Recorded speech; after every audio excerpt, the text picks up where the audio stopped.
Okay, mga kabukid, good afternoon. So bali mayroon tayo na na nabiling ano katuwang natin dito sa bukid. Bali ito, herbicide yung nabili natin sa online. So bali ito yung pamatay sa damo. Ito yung ginagamit namin maintenance dito kasi pag puro ka pa damo, mas malaki yung gastos compare dito sa herbicide kasi yung total yung ini-sprayan lang naman namin yung mga pathway at saka yung mga kanal.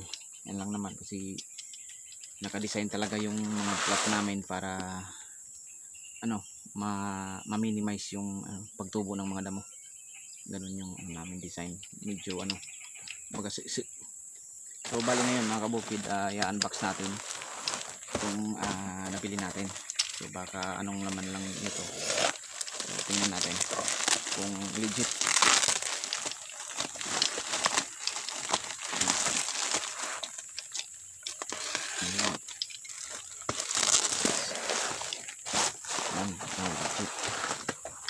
So bali pang ko na to, pangatlong beses ko na to kumbaga bumili ng herbicide sa isang store lang para sigurado tayo na sakto yung bibigay sa atin kasi pag paiba-iba ka ng store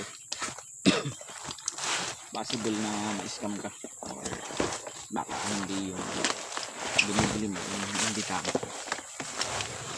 Yun, bali ito yung nabili natin. Bali 1 galon yung nabili natin. Sana maging talagang gamit na gamit to ngayon kasi medyo madamo na naman yung area natin, lalo na dito sa area ng bagong talong natin, din dito sa pipino. Yan po yung natin. Then doon sa sili sobrang medyo makapal na yung damo kaya kailangan natin to. Bali yung nabili natin ito yung Roundup mga kabukid. So bali yung mga gustong mag-avail nito, so nasa comment section yung link para naman makatulong kasi yung Roundup mga kabukid, lahat ng damo pinapatay niya, walang pili. Wag lang yung tanim kasi pamamatay pati yung tanim pag tinira mo. Yan po yung herbicide, Roundup. So 4 liters. Yan po. So medyo matagal-tagal to ng gamitan. So bali yung ratio ko lang ginagamit dito sa isang knapsack sprayer, yung 16 liter, bali 150 ml yung isang puno ng lata ng sardinas. Yan po yung tinatakalan ko.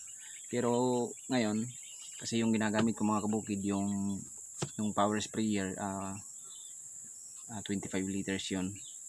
So i-divide ko na lang, bali 1.5 okay na yung nilalagay ko doon. Okay, thank you mga kabukid.